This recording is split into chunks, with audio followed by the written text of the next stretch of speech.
That's bad.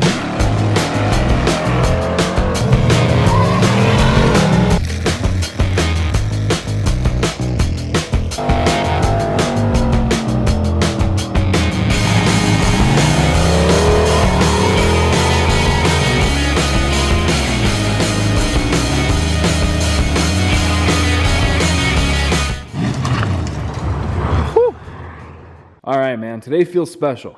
It is turbo kit day for the 55. Still waiting on the cage for this thing, but pretty much everything showed up to start building the hot side for it. So as cool as the up and forwards look, not gonna use them on this. We got some manifolds, some piping, and a new flange that I know works pretty well. So if you remember, I mentioned in the last video that we're not gonna be using this turbo kit. This is the one off Jack Black. And you wouldn't really think that there'd be a whole lot more room in the front of that truck, but there is, because with the front end on this car, the turbo goes through the grill. So apparently somehow the front ends are shorter on 55s than they are in like the 88 to 98 OBS trucks. Who'd have thunk it? So we get the pleasure of pulling all of that off and building a new kit. I definitely prefer the down and forward style manifolds. I was going to use some truck manifolds that I've got. Like I've got these ones, and I've got another one, but there's something else that I wanted to try out and see how they fit. I think I'm gonna have to cut the flanges off them, but we will see. So these are just some pretty basic LS swap manifolds. Come on.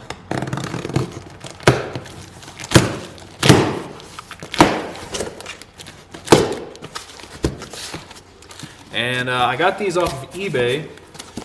They're pretty much a carbon copy of the Holly ones. Don't need those.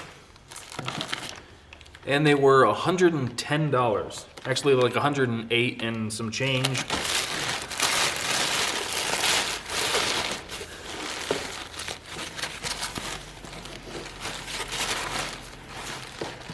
There we go. Just a pretty basic, good looking cast manifold. And I'm debating on keeping the bolt together flange on them or not. We'll see. It really depends on if they clear everything on the frame. If they don't, then I'll cut these off and weld some V-bands on them. But they might work. Anyway, enough yapping. I'm going to start pulling this off and we'll see how these fit the chassis.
Got the manifolds on, and they actually fit really well.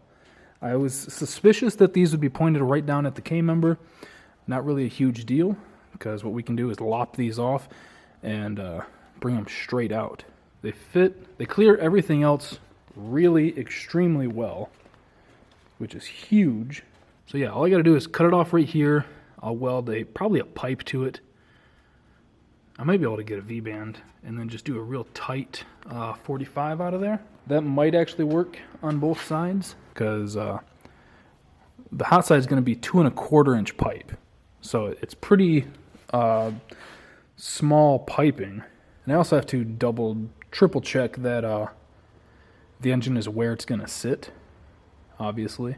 Now I've got to see, I don't think I have any 2 1/4 inch V-bands. Let me check for that real quick. All right, so no 2 1/4. I do have some 2 1/2s, which, actually, shoot, that wouldn't work at all, would it? No, I'm going to have to get 2 1/4s. Because what I was thinking, as I was walking over here, is perfect. That would weld to the header, or the manifold, no problem. And then it will weld to the expanded side, no problem. But, obviously, I'm going to have to cut that down to, like, right at the edge. And that is sloppy. So, that's not going to work. But I'm pretty confident that that plan will work, of doing that and doing that. And I'll wrap all this to keep heat off the brake lines too. And I could put some sleeves over the brake lines just to help double insulate everything. So, gonna have to get those ordered. All right, V-bands just showed up. Look at these little guys. But they will fit the pipe perfectly, which is exactly what we need. So, now we can lop those ends off, weld these to them. Might just MIG them. Not really sure if I want to TIG them or not. We'll lop those ends off, weld those on, and then I might have my dad come over, help me set the front end back on the car, and see where I want to put the turbo. Because I think what I'd like to do, let's go over to the front end here. I think what I would like to do, probably use that Huron Speed intercooler, and we'll also possibly have the radiator on the front side of the core support, the 6-cylinder spot. But I'll pull these out, and I'd like to get the turbo kind of in here, and then go like straight into the intercooler, and then a pipe out of there into the intake. That's loosely what I'm hoping. We'll see. So first, I'm gonna get the ends cut off these manifolds and get the flanges welded on.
Alright, just got the flanges tacked on, and it actually fits way better than I could have ever hoped for, to be honest. So I got this 45 cut right at the bend. You can see fits in there perfect. Plenty of gap around the brake line. Easy peasy. Same for over here. Plenty of air gap. Plus, like I said, I'm going to wrap these pipes. So I think now I can give Pops a ring and see if he can come over, help me set the front end in place. I'll get the turbo hanging where I want it, and then the way that I like to build turbo kits is I like to get the manifolds or headers or whatever we're using started, get the turbo in place, and then just connect the dots. I think that's the easiest way to do it. So, like I said, to do that, we got to get the front end back on.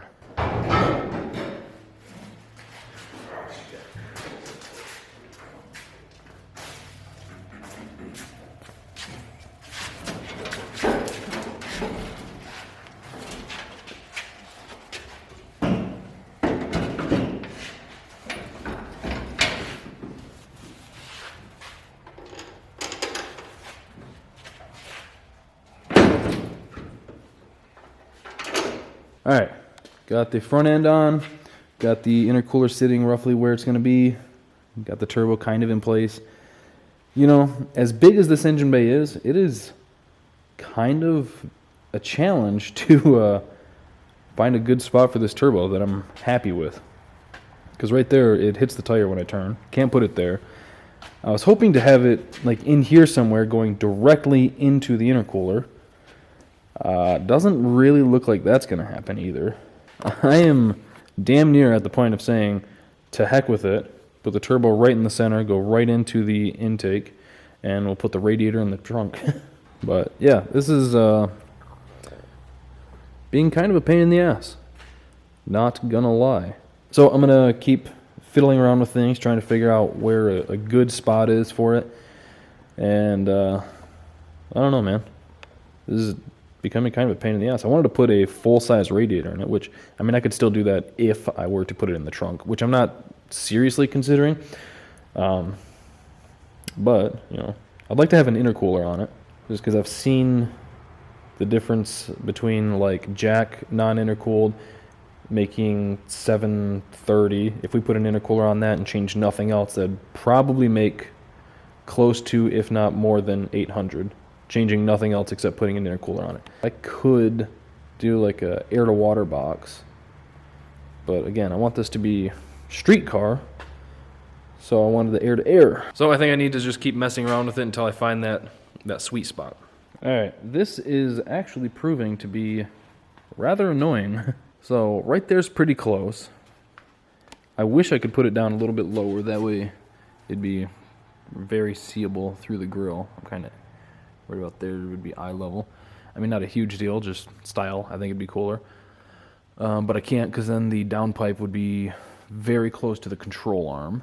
These are offset a little bit. Not a huge deal. I could probably trim this back, do something else with the radiator, but then it gets into my freaking hot side piping. Kind of back to square dick. What do I do here? This is the one benefit of twin turbos. You'd be surprised, but fitting two small turbos is a lot easier than fitting one big one. As much as I really don't want to, just for the sake of working on the car, I might have to put it up here. But then how the piping's kind of snaked all weird, because this one would have to do like a pretty tight S up to here. I might actually put the radiator in the back. It would help with weight distribution. All right. I'm pretty sure that is where the turbo is going to have to live. That allows me to run the intercooler, allows me to run a normal radiator in the factory location, so I don't have to deal with all that, which wouldn't be a big deal. I know 3 cars that street drive with the radiator in the back, because you can fit a huge one across the whole length of the trunk pan. Really the only downside to me is just with the like a big 4-inch or even 5-inch, but probably 4-inch downpipe, just makes working on this side of the motor have an extra step. Just a little annoying. That's all. It also gets the weight up a little bit higher too than what I was initially wanting, which is a good thing for crappier surfaces. Again, not that this thing's going to be like hardcore raced, but I would like it to be respectable. I've got most of the stuff ordered to put the aluminum 5.3 together, Gen 4 bottom end. Nothing crazy. It's starting to get pretty dark out, so I'll probably spend all day tomorrow coming up with piping, like getting all that done. This one's going to be the tricky one. This one, I think, as long as I keep it pretty close to the pulley, then that should leave plenty of room. I mean, I could still, if I'm doing it like this, I could still have the radiator in the 6-cylinder location, which is in front of this. So I guess I don't have to super concern myself with it. But yeah, I think by tomorrow I should be able to get most of the hot side knocked out. All right, it is the next day, feeling bright and bushy, and here to deliver some bad news. Now, if you'll notice, the turbo is back on the driver's side, because once I started kind of putting some things in place, got the water pump in there to help take up some of the space. Where I wanted to put it no bueno, because that is a split 2 1/4 flange, and glad I test fit the water pump before I started just hacking things and tacking it together. That pipe ran right through this part of the water pump. Couldn't move it out any further because then it'd be into the control arm. Could I get a single in flange and merge the pipes? Maybe. That is worth thinking about. If I do that, then I can bring this one out and kind of kick it this way, run the crossover here. But I was thinking that where we had the turbo sitting, that it worked with the radiator and the intercooler and everything, why don't I just take this manifold, put it on the driver's side, kick it down and under, and just get a T6 log at that point. It's not as fun looking, it's not as exotic, but I had one on Goldie, a T6 log. That was a Fowler speed, and I know they work really well. What sucks is since the last time I bought those, the prices have gone up quite a bit. Because I'm pretty sure the one that I bought for Goldie Hawn was like $3.99 or something like that, and now they are way more than that. So instead of dragging this out for like another week while I try and make up my mind, I think we'll end the video here, at least get some kind of content up for you guys, because I know anytime I go longer than like 4 or 5 days without posting, you guys send out APBs, which I appreciate. It's just been real hard to get motivated lately, man. Especially when things like this happen, and you think you got something figured out, and then you start putting it together, and you're like, that might not actually work the way I wanted it to. Like, that's something that I want to be clear about. I could make this work, but it wouldn't work the way I want it to.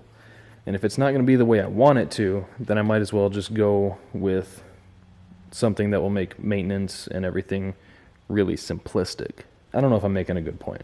If it can't be the way that I want it to be, then I want it to be easier to work on, really simplistic, less things to fail, you know? Like, I mean, sure, I could just put the turbo like way up here and just run a couple elbows up to it. Like, yeah, we could make it work, but that's not really the point. Actually, scratch that. I turned the camera off and I started messing with things, and I figured out a solution that should work. Let's go. It looks like I was able to keep this close enough right under there that I can get a hose to go straight down into the radiator, and I should be able to lop the pipe off here and step the size up because I'm just going into a single. That simplified things tremendously. This is a single 3-inch. I don't know if I want to use this one, which I kind of do want to use this one because then I can weld something right to this like in between flange so that I can pull the hot side off and leave the turbo there. So I can weld a bar from like this flange down to the frame to hold the turbo so I can pull the hot side off without pulling the turbo. I don't really know yet. Something like that. Anyway, yeah, it's looking like this should work pretty darn well. Pretty darn well. It does really commit us to like the Corvette spacing, because that's what I have that crank pulley on. It does kind of commit us to that. But that should still work with the F-body water pump, and then I can just get Corvette spacing for the alternator bracket. I'll probably have the alternator up here like I did on the RX-7, just slowly getting things knocked out, and didn't have to spend any more money really. So now we can end the video. Thank you for watching, thank you for subscribing and clicking that bell. I'll see you next time.